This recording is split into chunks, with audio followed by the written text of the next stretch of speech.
Broad Street.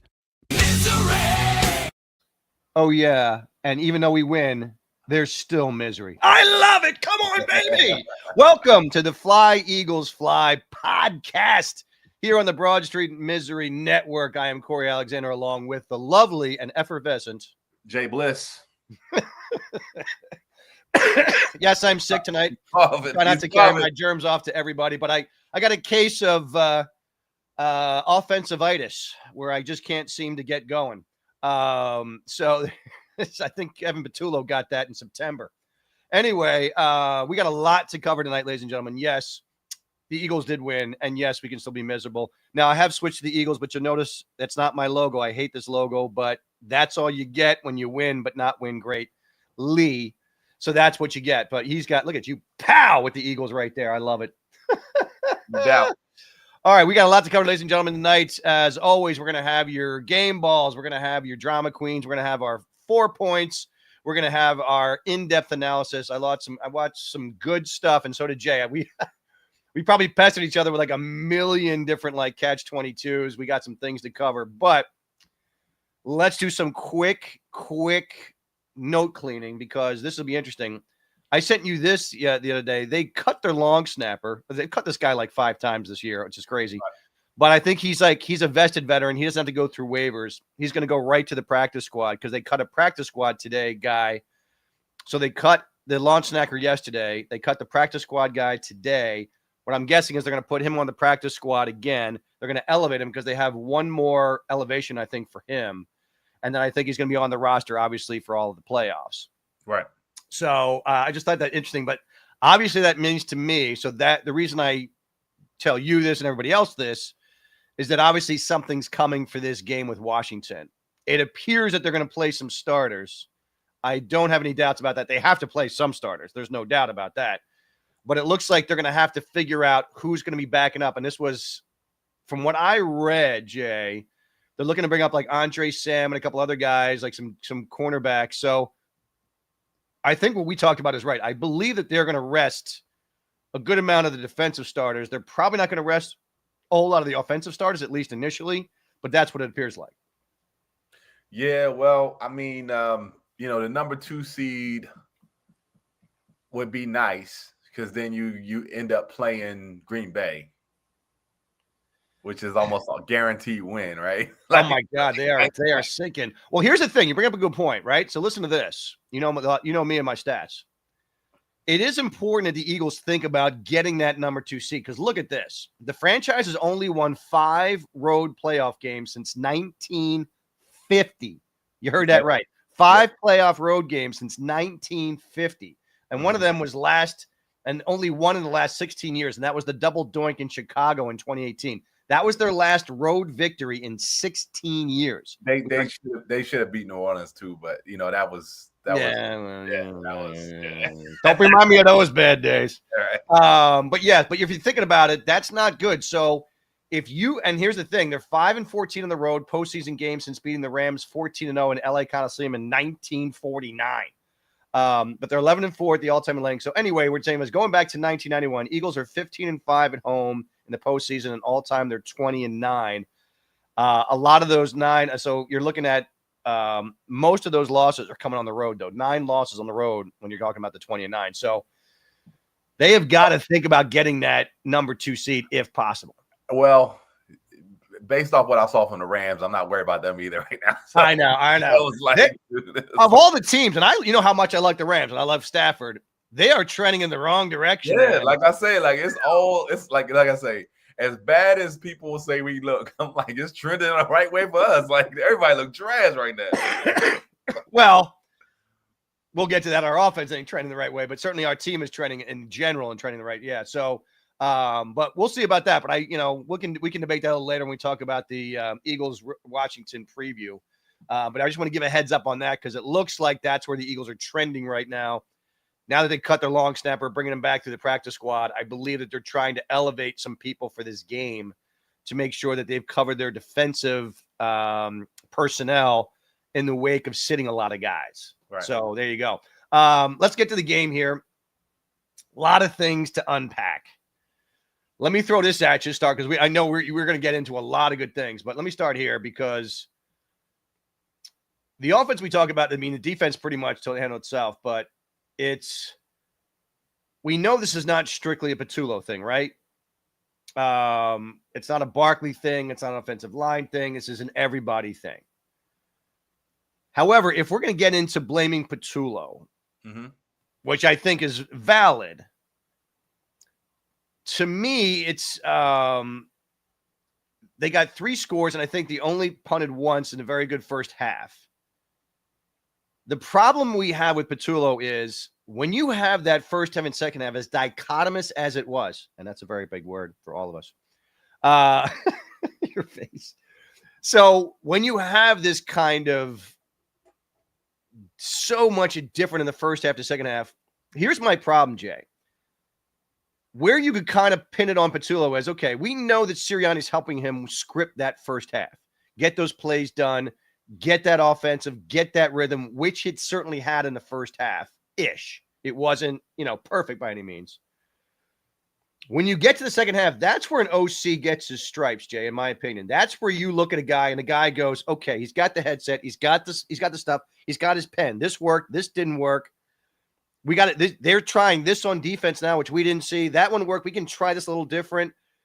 He is not, in my opinion, making those adjustments in that second half or being able to, on a dime, recognizing something on that defense and calling a different play on third down versus the one he wanted to call.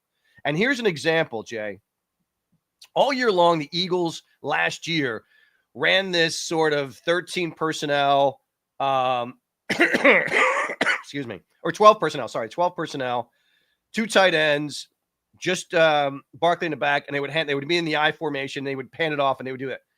In the Super Bowl, they did it twice already in the first half. In the end of that third quarter, the dagger play, that was the one where they lined up. He faked it to Barkley through the touchdown. That is Kellen Moore, and you heard Sirianni say, call the play. That's where Kellen Moore looks at, Sirianni's like, dude, if we call this play, they're not going to expect this. Mm-hmm. That's thinking. That's adjustments. That's going for the dagger. That's not taking your foot off the gas. Right. Patullo has not learned that kind of coaching yet, and he still lacks. So to me, if we're going to blame something, we know there's everybody's got their portion of the pie that they got to take. But if we have to give it a majority of the pie to somebody, I'll go ahead and give it to Patullo because that's where you've got to coach these guys into the right stuff. And I know it's a overused phrase, but it's got to start happening. Give me your thoughts. No, it's just it's very simply, it's just no creativity with the offense. That's basically what it boils down to. Like 2 things happen during the game. Tell me about you talked about that one where they had the one guy, only the one thing. I like when Tom Brady is doing our commentary because he broke it down so simply where everybody that's blaming Jalen, you're like, that's exactly why. When you look at TV, you just see the quarterback, you see him hold the ball, then you see him throw it out of bounds. You're like, man, Jalen, he ain't seeing the receivers. I'm like, them other receivers wasn't even in the play. Right. The thing about it is, it was 2 different times in the second half. Remind everybody, the Eagles had 16 yards passing in the second half. 16 yards passing, 1 yard rushing. That was their whole stats in the second half. They're in second down. I think it was second down. Right. Mind you, in the first half, running was working. Right. So it was. The running was working. I remember with 2 drives, they had 2 running plays that they got there. First down. They hiked the ball. It's a one-man route. That's what I'm looking to talk. Yep. Tell me about it. It's a one-man route, meaning there's only one option when he drops back to pass. That means if that man don't get open, ain't no play. Everybody else's route is run and turn around. Everybody, one person running around. And this is the play they call. With all the talent you got on your team, you call a one-man route. So my question is, where's the creativity and how hard are you putting it on the other defense to come up with something to stop us? That makes no sense whatsoever. You do a one-man route when you have like a Randy Moss or a T.O. or Deshaun Jackson, when you know that person can get open. Right. One-on-one coverage. And that's why I say there's no creativity. That's one. The other one, and I sent you the clip of this. I know. There's a little kid, it's 8 years old. His mom is filming him, and she goes, it's first down. I don't care if it's on the 50, the 20, the 30-yard line. What's the play that Kevin Patullo's calling? He was like, run up the middle for -2 yards. Second and 12. Dude, an 8-year-old said this. Like that, like I say, there's no creativity with this offense. And when you say you got to blame somebody, well, Kevin Patullo's going to get blamed this year, right? Right. After seeing some of the film and some of the clips from this past week, I'm blaming some of the receivers too. Yes, I'm talking about AJ. Yes, I'm talking about Devontae. Yes, I'm talking about Jahan. Yes, I'm talking about Dallas Goedert. Like, somebody got to get open. Somebody got to beat their man. And like, I get it. Some of these routes are very simple, but at some point, one athlete got to beat the other one. You got to get open. I don't care if it's a 5-yard in.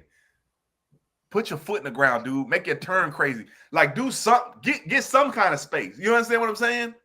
Yeah, because that's where you're getting a great point, because that is where my frustration lies. And that's why I said everybody gets a piece of the pie. It's not all Kevin. I mean, yes, is he calling great plays? No. Is he calling great plays sometimes? Yes, he is. Yeah, but it ain't all Jalen either. It ain't all Jalen either. Exactly. So the play is called right. Jalen's back. The offensive line's blocking. He's ready to go, and no one's open. Right. But then the other thing, and then I'll make this point too, because like I say, I'm gonna defend my quarterback today. I don't care nothing about him only having. Because the thing about it is this: when he is back there, and then you do call him back, and you go, "Oh, this person's open right now." Let's go back and look at the pocket. Let's look at the pocket, because let's look at that offensive line and see what the offensive line has done for their quarterback.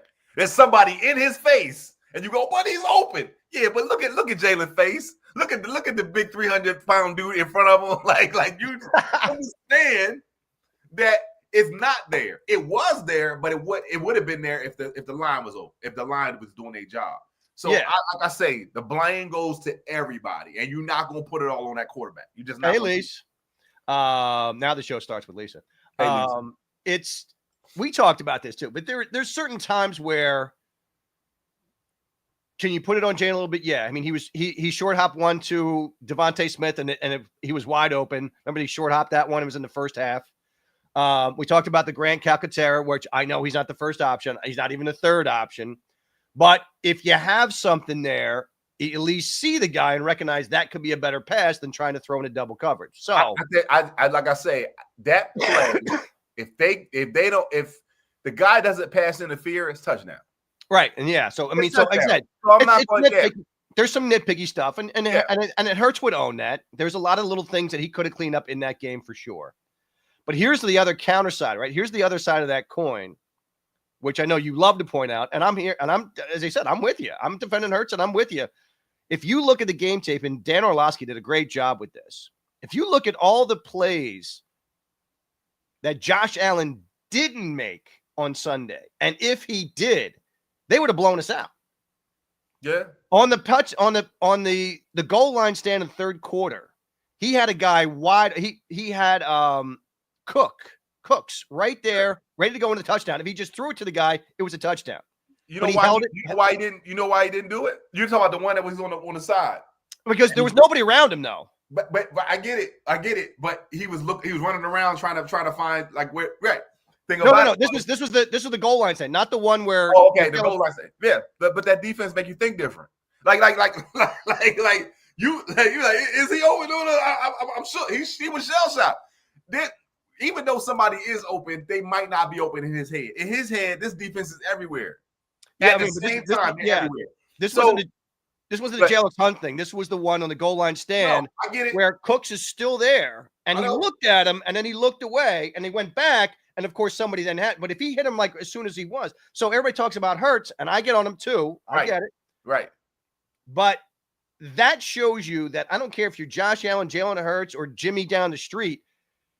It happens to everybody. You know, Brady didn't win every Super Bowl. He didn't make every completion. You're going to miss certain stuff. And then on the one you're talking about, I know he didn't throw to Cooks because he was short of the short of the first down. But here's the crazy part. He throws to Cooks. He at least gets like maybe 5-6 yards. It's a field goal.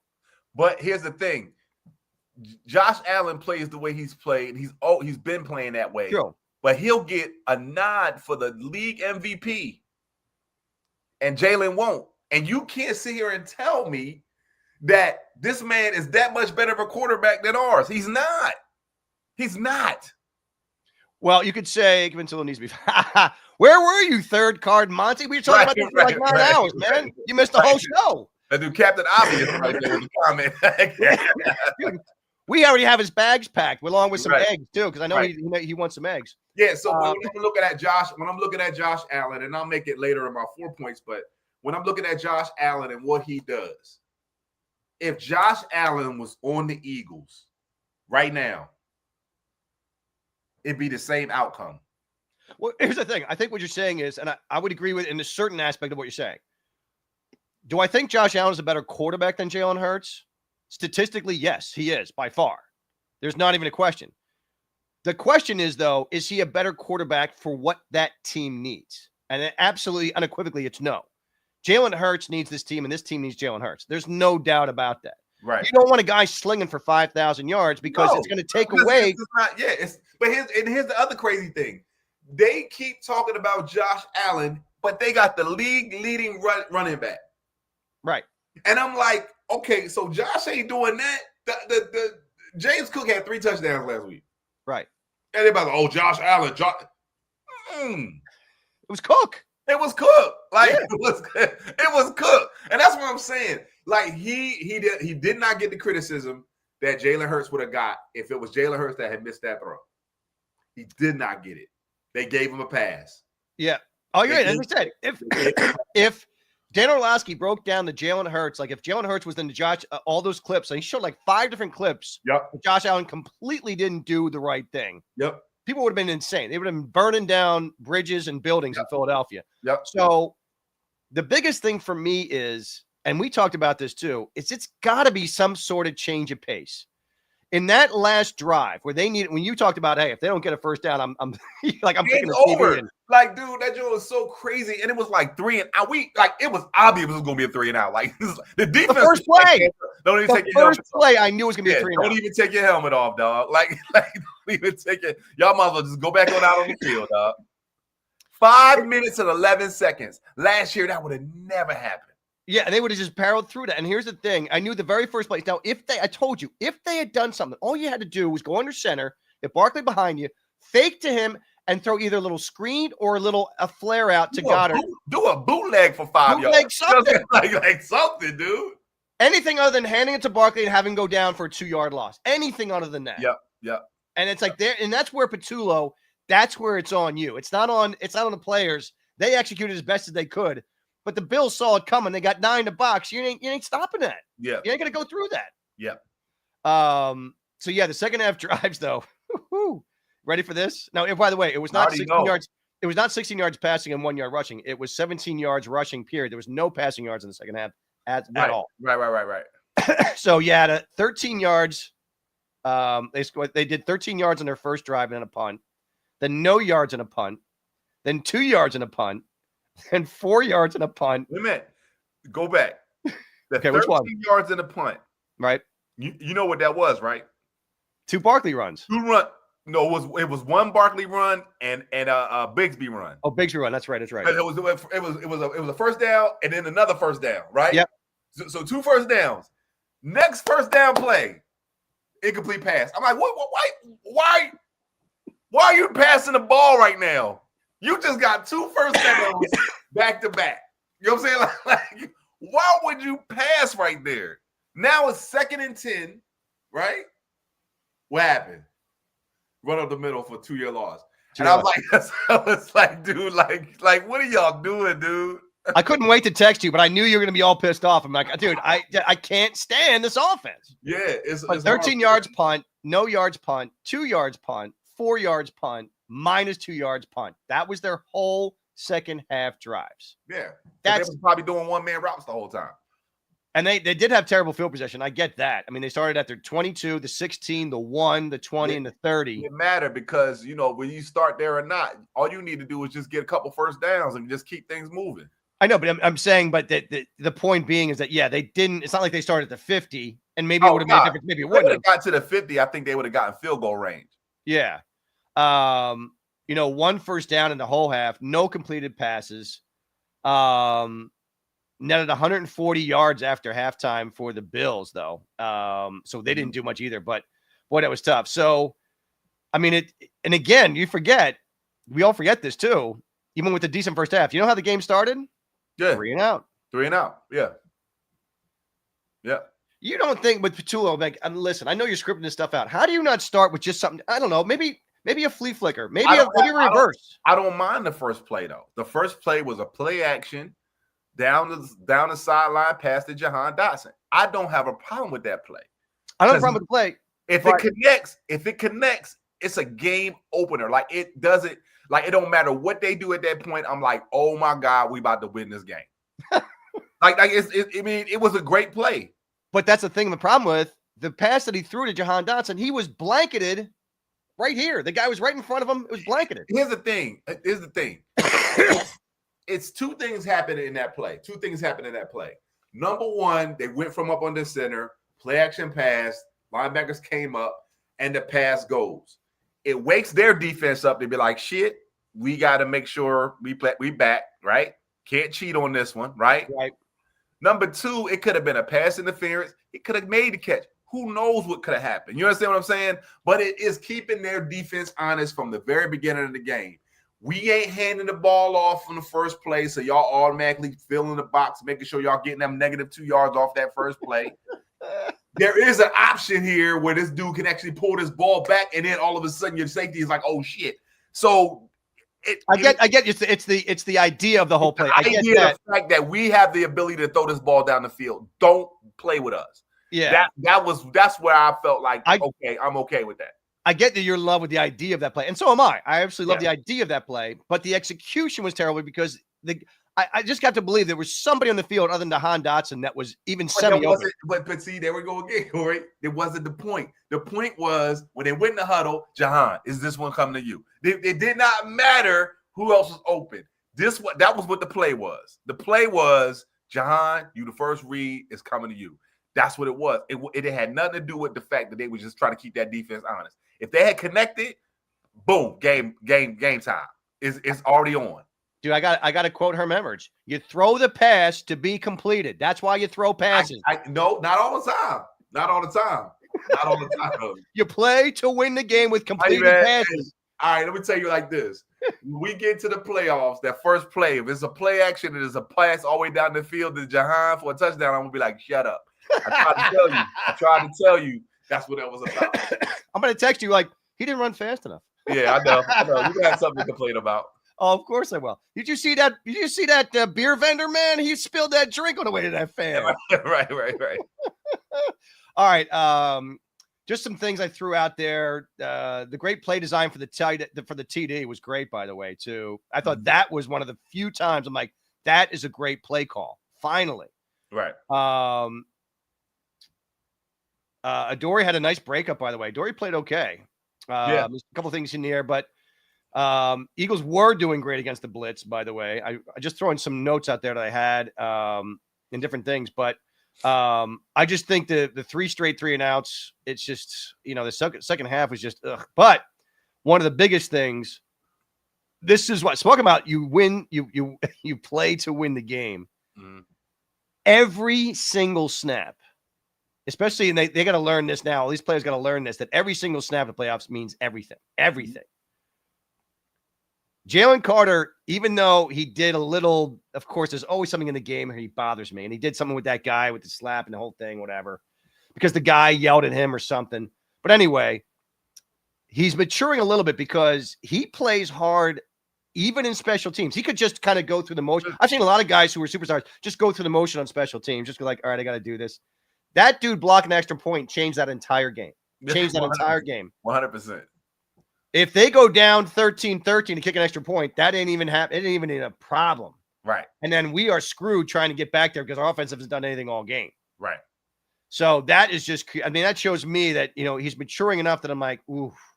By the way, real fast, the Eagles are the only team in the past 35 seasons with 0 points and 0 completions in the second half of a game. Come on, man. All kind of records this year. Woo! First team in 35 years. By the way, Eagles are also the first team since the 1987 Patriots to have multiple games in a season with no completions in the entire second half. They were 0 for 8 against Tampa, and they were 0 for 7 against Buffalo. And they won both games. I get that. But since the 87 Patriots, you can't complete one goddamn pass. That defense is for real, man. Oh, you got to be kidding me. Come on, man. I could throw a pass and you could catch it. We should play on the Eagles. Case closed. All right. By the way, the Baldy broke down the offense on the third down, and it was atrocious. And here's the thing to your thing. The route concepts in front of the sticks, like why? They had 2 route concepts on a third down in front of the sticks. Unless you're going to do a hook and ladder. Yeah, exactly. And beat our ass like they did. Exactly. Oh. But no, that's the thing. Like, the one that AJ caught. AJ caught it. It was in front of the sticks. Like, it was like third down. 8 yards. It was 8 yards. So it is crazy because the defender is going to defend the sticks anyway. You know what I'm saying? Like the whole Jordan Sports thing. And the thing about it is, like, you don't have anybody that can break up the middle of the field. You don't have anybody that can, you know what I mean?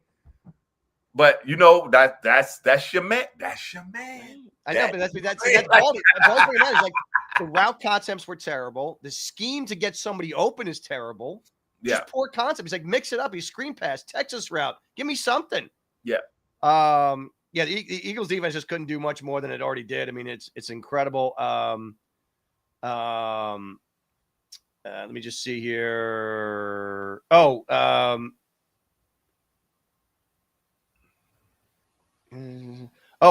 issue. What do you think of the issue of the Eagles that get right down to the wire every time 0-1? I don't know if that is something, but that is consistently something where I'm like, dude, you are cutting it close every time. It can't be that bad every time. Eventually, what's going to happen is it's going to become a negative to our team because the defense is going to start timing it up. Yeah, start timing it up eventually, and then it's going to be sack city. You know what I'm saying? Because they're going to be able to get a jump on the ball based off the fact that y'all always so late about getting the. But you know what? A lot of times it's not about that because I see them come out of the huddle and they'll be lined up with 15 seconds on the clock. And the way Jalen takes his time to figure out what that defense is doing, right, he'll go all the way down to 1 second. Like, I see that a lot because, Steen's always standing up looking back to see when he gives his second, foot drop or whatever. Yeah. Before he taps Jurgens to let him know to snap the ball. So that's Jalen. Like, a lot of times it's Jalen because unless they're not lined up with 18 seconds left, that's a play calling issue because the microphone gets turned off at 15 seconds. Oh, is that what it is? Okay, I didn't know that. So once the play is over, they get 40 seconds? Or 40 seconds. They get 40 seconds. So communication is open in the headphones until 15 seconds. Once 15 seconds hit, it's off. So they're already at the line of scrimmage at 15. That's why there's no communication going on in the headset. It's just Jalen and the line. So that's Jalen. It's interesting. By the way, speaking of Jalen, Philadelphia improved to 9-0 this season when Hurts throws for fewer than 200 yards. That's crazy, man. Hey, man, listen, let me explain something to you, man. Listen, man, it's a formula. You might there's no way. It is a way. Stop putting everything on that man. That man is not going to turn that ball over. That defense is going to be that defense. But all we need is a play caller. That's all we need. That's all we need is a play. All we need is a play caller, man. All right, here we go. Like think about it now. We made Kellen Moore, who didn't work in Dallas and didn't work in San Diego, who both have quarterbacks who are quote unquote supposedly better than Jalen Hurts, right? Kellen Moore went to the Super Bowl and won that bad boy in 1 year. 1 year. Yeah, it's because of me. No. I carried that team, and you know it. We have the right person. We have. I agree. Formula. I agree.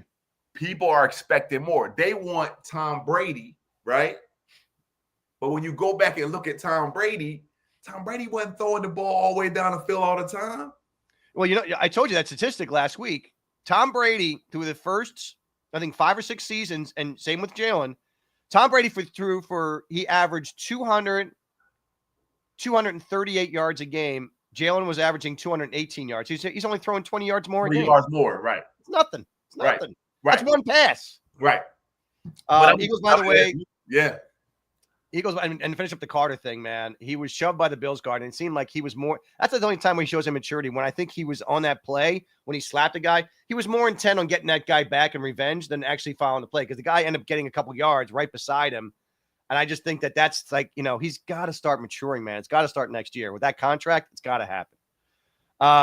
Eagles have the best. Let Jalen Carter be Jalen Carter, man. like nobody. Listen, let me tell you something. They never told Lawrence Taylor to mature. Oh my God. I got to do this real fast. They said I saw a clip this week. Bill Belichick says every week they'd have the meetings, right? Right. And biggest thing, Bill Parcells had it was like the John Madden had 3 rules, right? And one of them was to be on time for me. Had to be on time. So I saw that clip. It's like so they go. Belichick. The game. This is the day. This is the Saturday night before the Sunday game. They said they don't really have meeting. They just like offense goes in one area, defense one, special teams one. They just go into this different area. They have a little touch up. They talk for like a half hour, and that's that. But you got to be on time.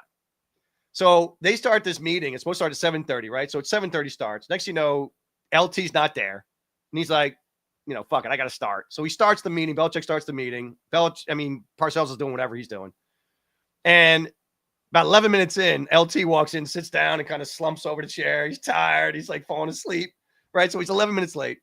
So Belichick has to go back and report to Parcells. So he goes to Parcells, and he's like, yeah, everything went well. Everybody got the concepts. He goes, oh, by the way, I know you want to know every time, so I'm just going to tell you.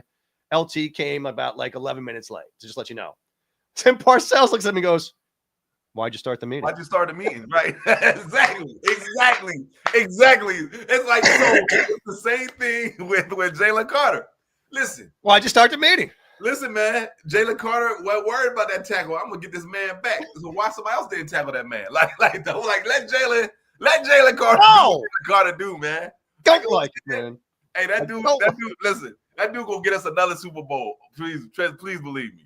All right. So the Eagles, by the way, speaking of defense, the Eagles have the best defense over the NFL over the last 8 games.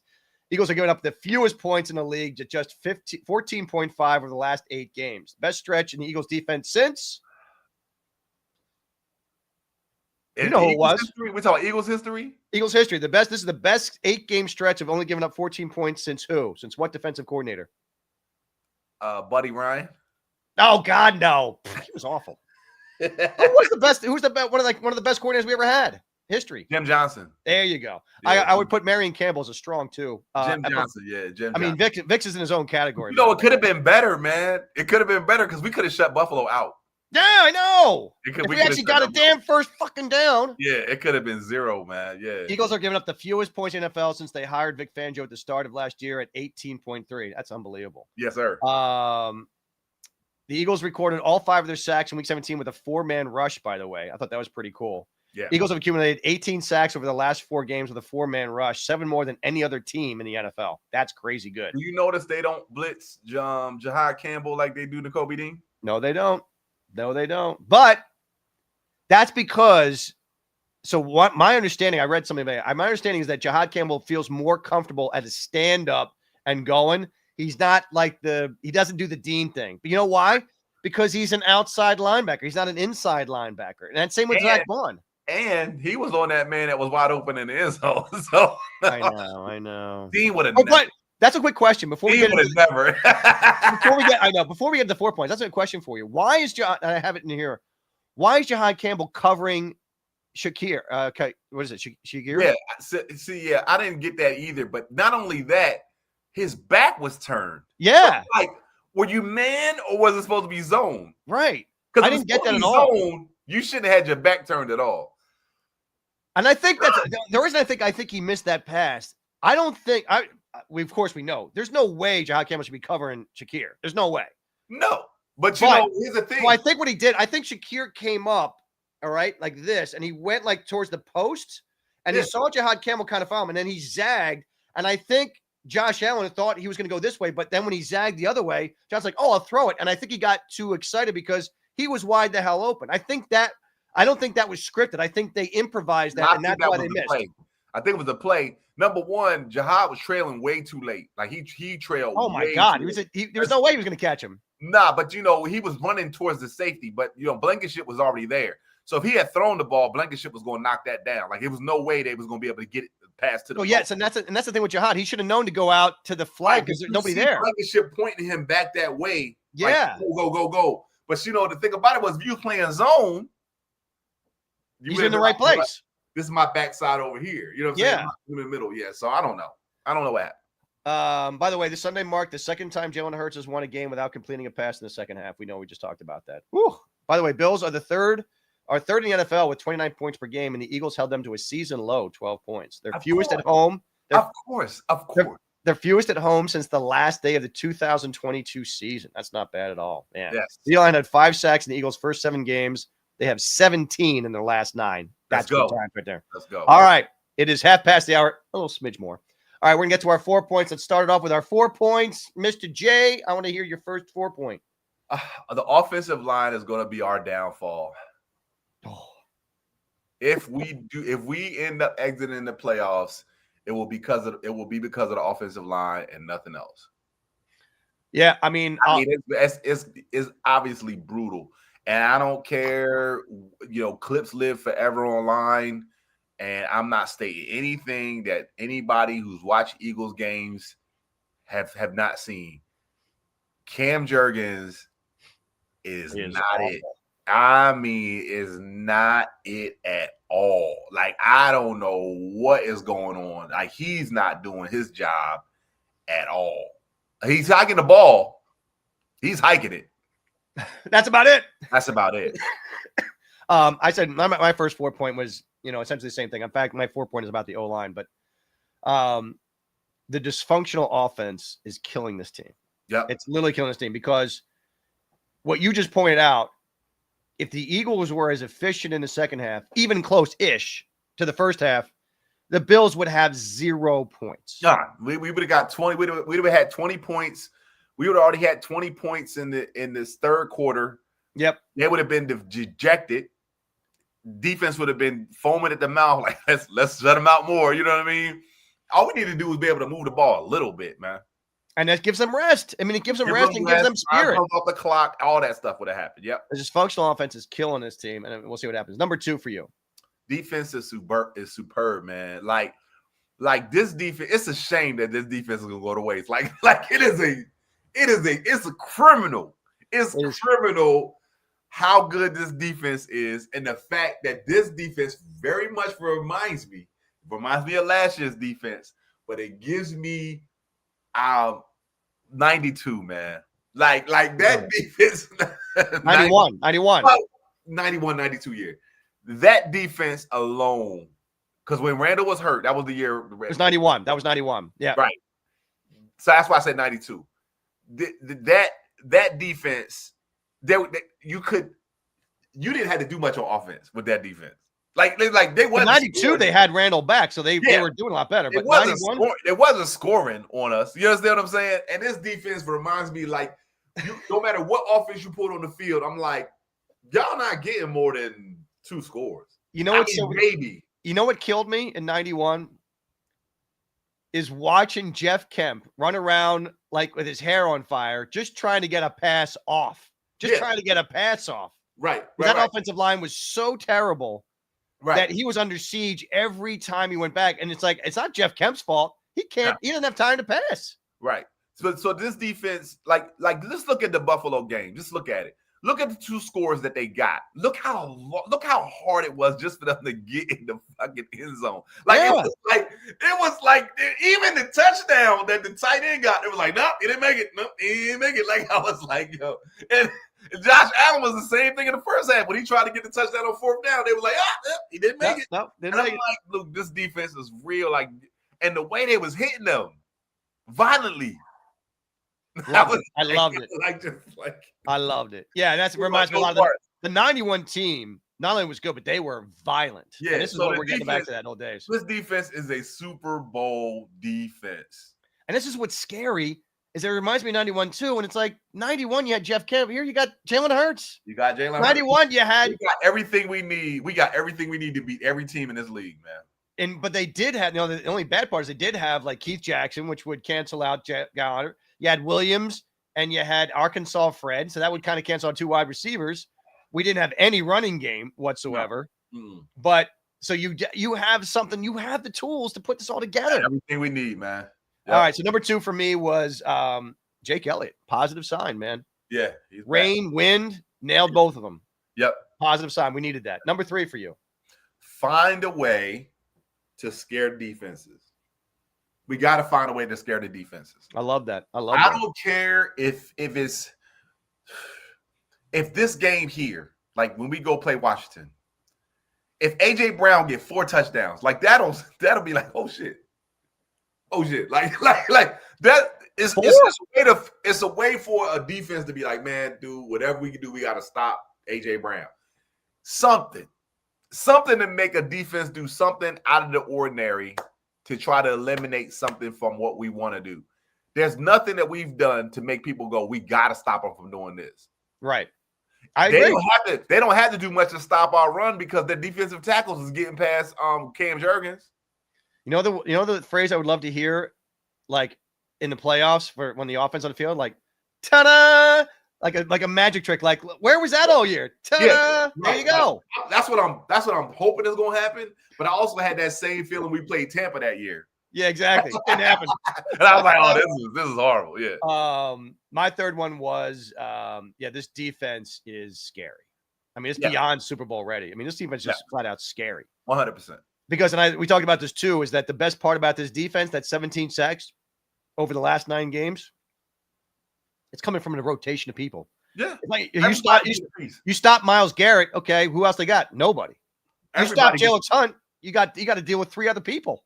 Ujomo, Carter, Smith, Jalen Phillips, Graham, Davis, Brandon Graham still coming at you. Everybody in his wheelchair. Did BG even get in the game last week? He did. Okay. He actually, I saw him. He played about 6-7 snaps in the tackle position. Didn't really do much, but he was okay. Yeah. Number 4 for you. Buffalo is Philly. I cannot be mad at Buffalo. And this is what I'm gonna tell you. They booed that team, and I was like, "Yo, y'all don't hear that shit?" Like they were. Did they boo? I didn't hear it boo. They was booing the shit out of them. Like every time they went 3 and out, they was like, "Boo!" I was like, "Yes, that's Philly." Like I was like, "Yo," they were roasting a squad. Like they were booing the shit out of Josh Allen. So I was like, okay, when he fumbled, they was booing. They wasn't booing because they made a turnover. They booing because this dude fumbled the ball. Right. When I went back and I looked at the people complaining, Buffalo is Philly. They can't stand Joe Brady, their offensive coordinator. They can't stand him. They cannot stand his ass. They're like, we got no imagination. We need a new offensive coordinator. It's the offensive coordinator's fault. They complain about their offensive line, right? Like, give the ball to Cook. That's what they keep complaining about. They criticize the shit out of Josh Allen, right? Right. And it's like, yo, they Philly. It's all Philly. And I was like, you know what? I want them to win a Super Bowl. Like, I really want them to win a Super Bowl because that was us 7 years ago. So, I mean, I just think that it's time for Buffalo. Y'all hear me here. Hear this Eagles fan tell y'all, if we get ousted this year and y'all end up going to the Super Bowl, I'm 100% rooting for Buffalo to win a Super Bowl. Y'all deserve it Because let me tell you something. Y'all got the same complaints that we got. Y'all, everything y'all complain about, we talk about the same shit on our team.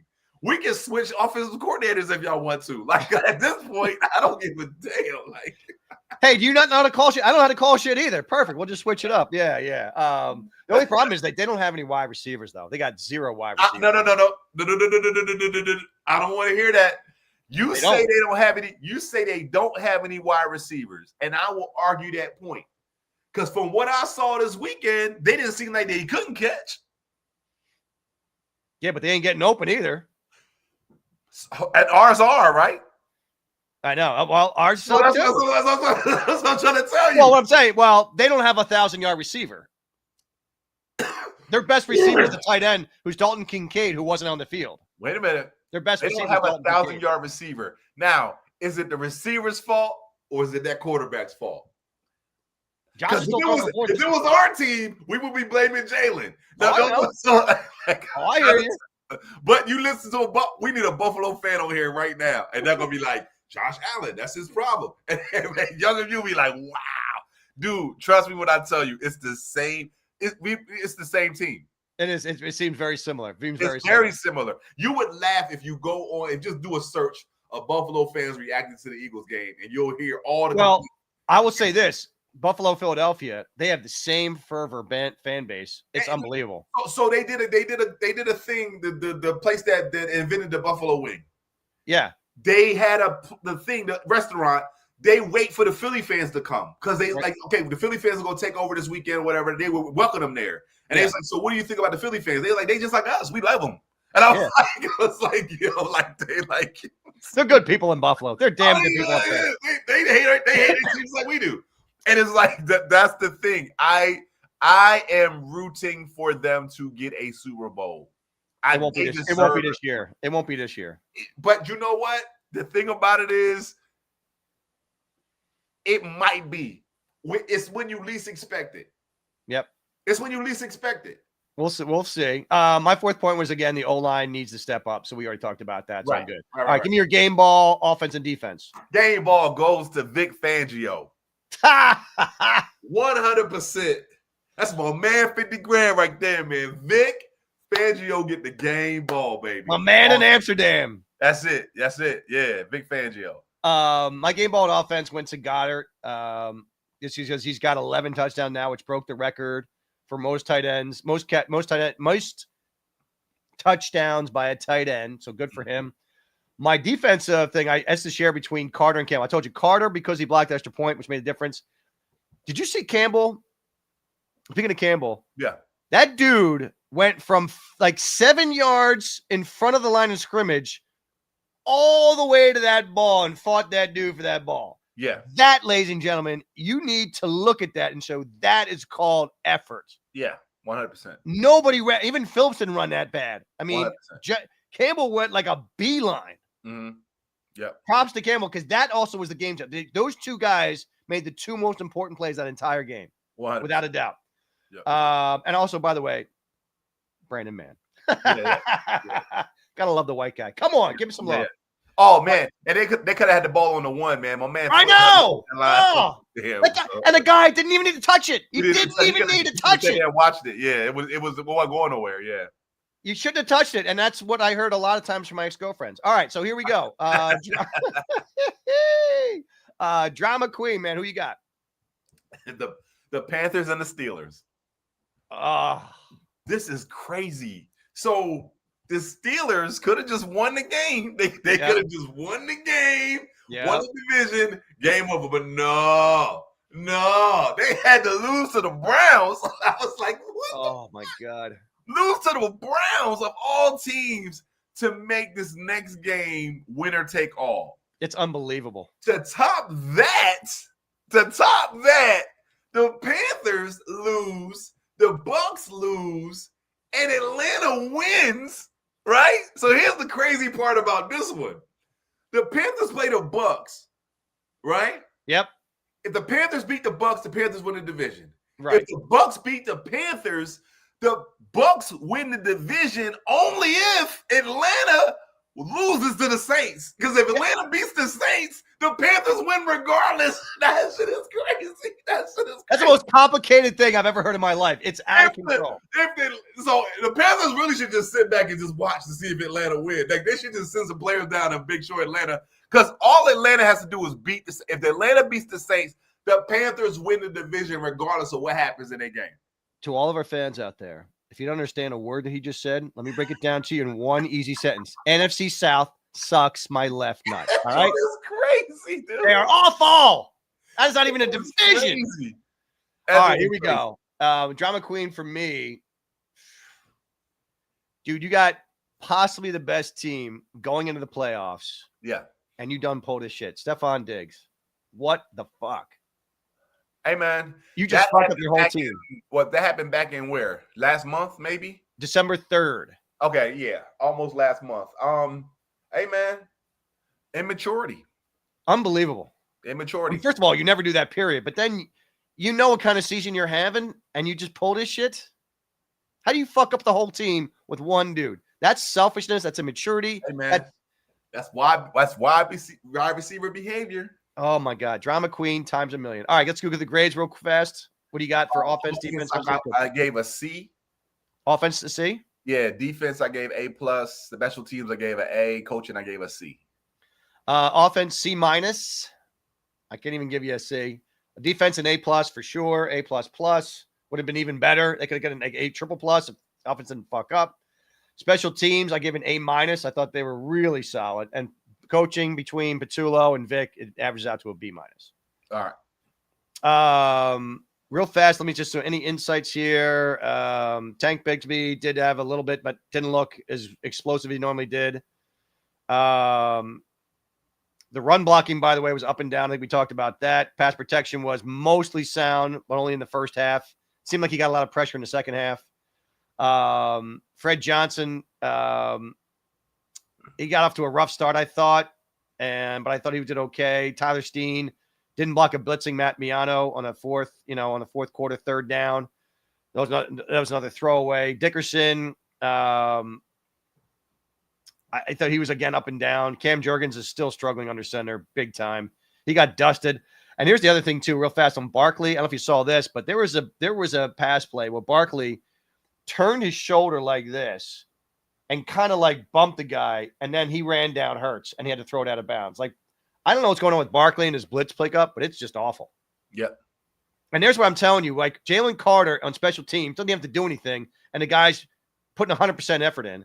Barkley, it's like, dude, you're not putting 100% effort into your blitz pickup. You're just not. It's been terrible all year, and it continues to be terrible. Yep. I don't know what the hell's going on with that, but that's got to change.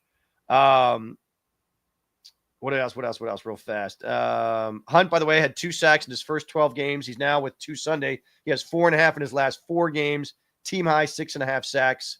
Doubt he'll play, but you'll see there. I just thought Jihad Campbell's hustle play might be the play of the year.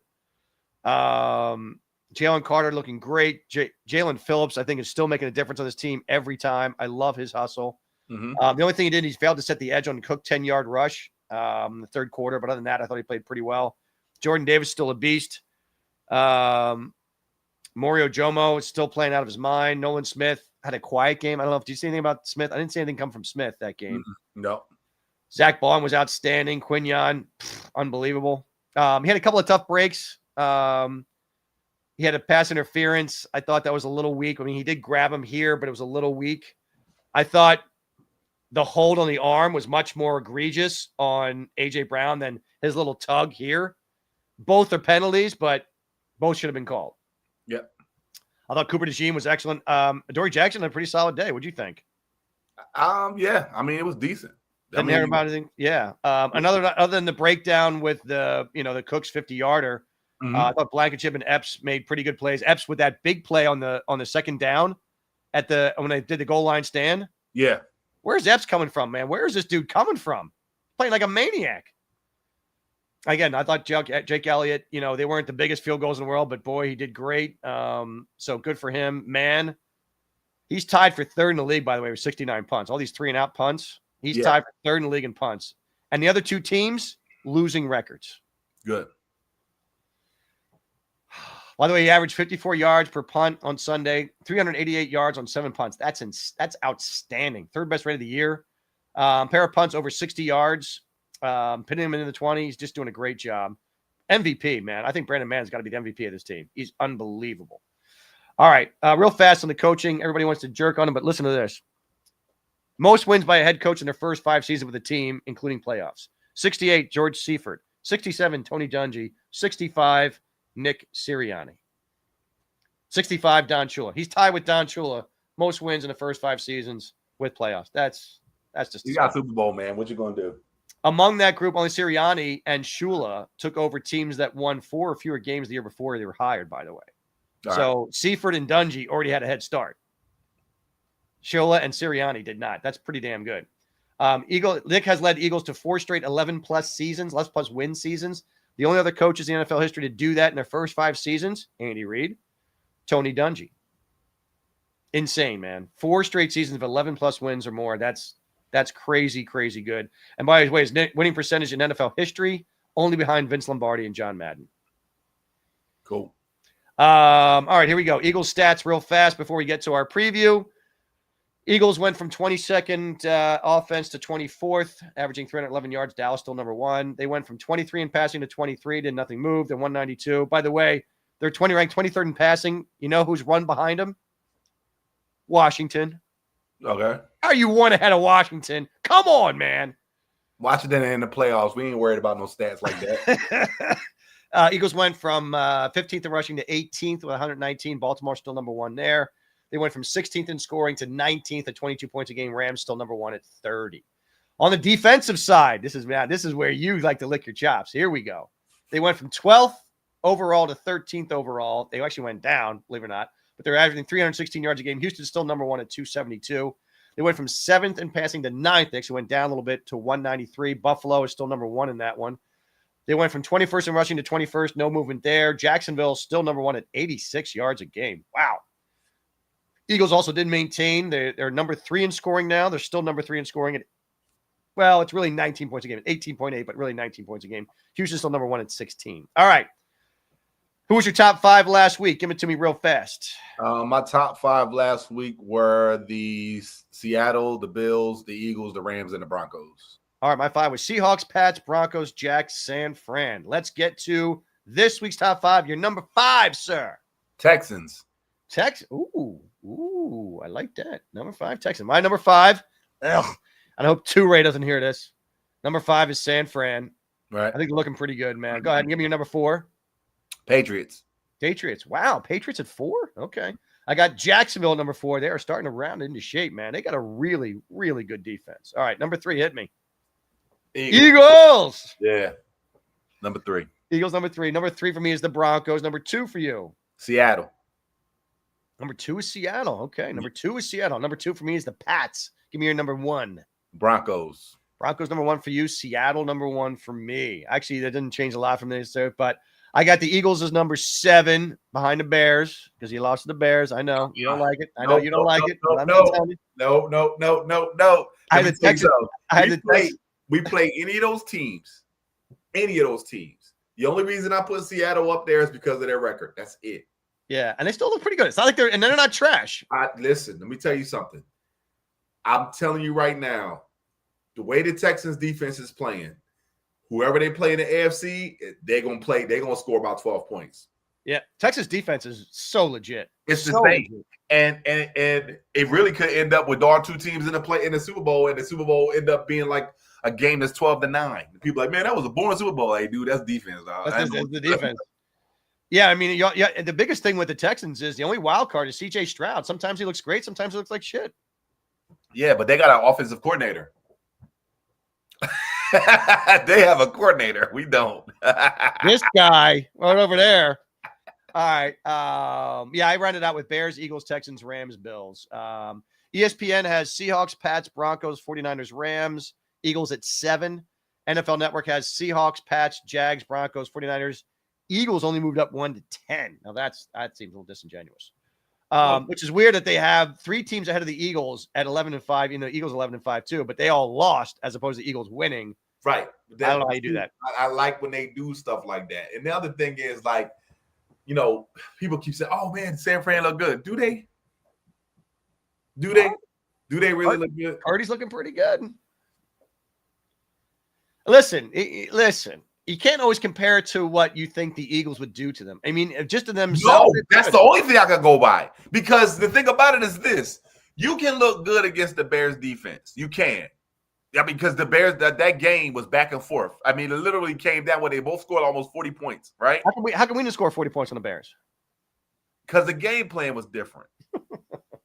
The thing about it is this: we didn't need to score 40 points to beat the Bears. We just needed this. The defense did exactly what they were supposed to do.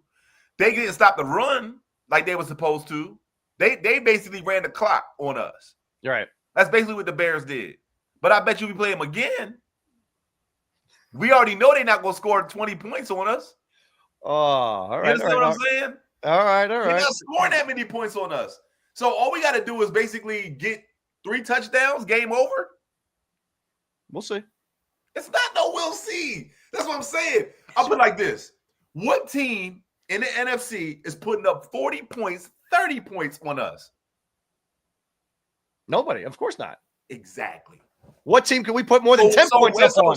So when you say Brock Purdy look good, does he? You know what I'm saying? Like, does he? He looks good against. You can't argue with the guy. He ain't gonna look that good against us. All right, Ringer has him at 6. Yahoo, they were Yahoo do. It's like they dropped him to 9. I don't know how you drop three notches from 6 to 9 when you beat the Bills. I don't even know. You wait till the playoffs start, dog. CBS Sports continue to have him at 10. Athletic moved him from 11 to 9. All right, let's get to our Eagles-Washington preview. And don't forget for the trivia coming up soon. Really, the only thing to worry about Washington, I think they're the 3rd or 4th best rushing offense in the NFL. You have Ja'Cory Bill Krosky Merritt, the 24-year-old rookie, is just phenomenal. He's coming off his second career 100-yard rushing performance against the Giants, or against the Cowboys. Of course, one of them came on a 72-yard house call, but you're talking about a guy who can really break one. This guy is legit. So other than I think their running offense, I mean, their run is great. Their pass sucks. Their 21st offense, their defense is still dog shit. 31st defense in the NFL, bottom against the pass, bottom against the rush. Not a lot to worry about. So let's get into what we're thinking is going to happen in the game. I think that they're going to start the majority of their offensive starters. I think they're going to rest majority of their defensive guys because they know the defense is going to carry this team through the playoffs, and you can't afford to lose anyone on that defense. Yeah. So I don't know. Give me your thoughts on who plays and then what the score is going to be. These last games always kind of, I just want to see our offense come out. I'm kind of treating it like a preseason game. Yeah. Get 1 or 2 like good drives in and you're out. No. Play the whole first half. Like 2 drives. No, I want them to see them having like consistency and first downs. You said Jalen Hurts is having the best season of his career? No, he's not. He's just making a statement here.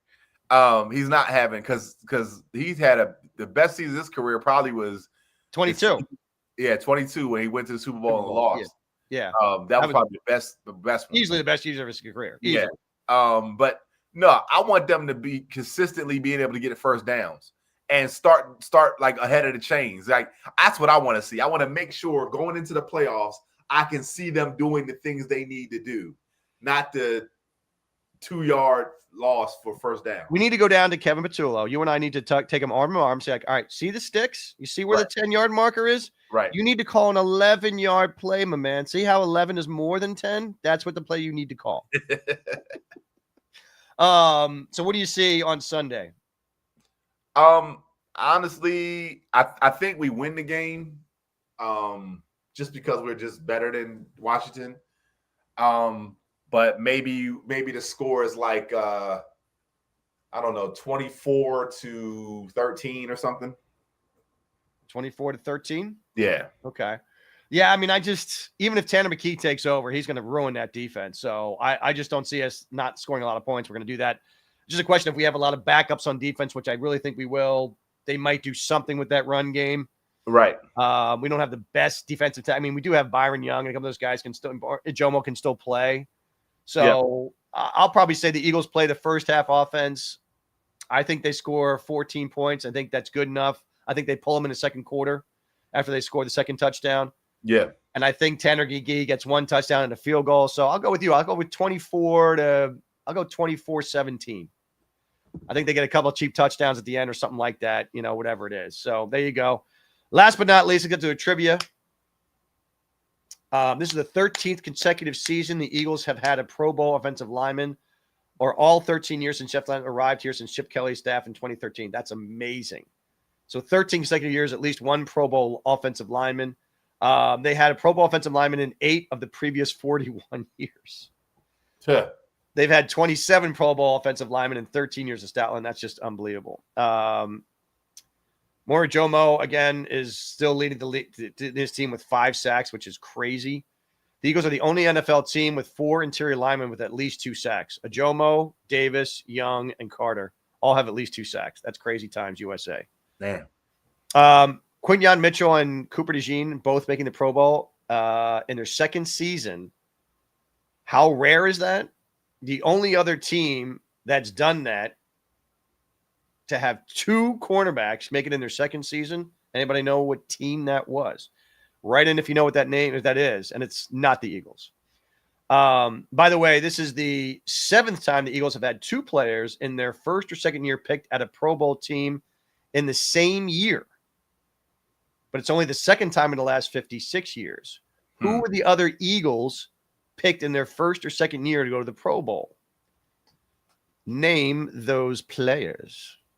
So there's your 10. So who was the only other team that had 2 cornerbacks go to their Pro Bowl in their first or second season? And then Eagles had 2 players in their first or second year pick to go to the Pro Bowl. Who was the only other Eagle players to make the Pro Bowl in their first or second season together in the same Pro Bowl year? Give it to us. So as always, send your answers into Denver Broncos. That is incorrect. You might actually have to go to a team that had a different city. There's your hint than they do today. So there's your hint, but that's a great guess. Always send in your comments on Facebook, and the first person who gets it, we'll send you out some great merchandise. And you can find that merchandise at BroadStreetMisery.com. We got hoodies, we got glasses, T-shirts, all kinds of great stuff. We got bullshit Dallas stuff, go F yourself Dallas T-shirts, all that kind of good stuff. So check it out there and go there. Now, it's going to conclude our night. As always, please subscribe to our stuff. We really appreciate all the followers that we have out there. We have a great response, a lot of views, so we appreciate you. We're on X, Apple Tunes. We're on Spotify, Facebook, Instagram, TikTok, and YouTube. Check us out. We got great reels coming out every week, some great clips that we talk about. Me looking great, Jay not looking so great. So you can see those every week, by the way. And you can catch us here every week, Tuesday, 9 o'clock, here on the Broad Street Wizard Network. This is the Fly Eagles Fly podcast, and we love talking about it every week. All right, ladies and gentlemen, we are done for tonight. Thank you for tuning in. As always, I am Corey Alexander along with Jay Bliss. And we will see you next week after the Eagles kick the crap out of the Commanders.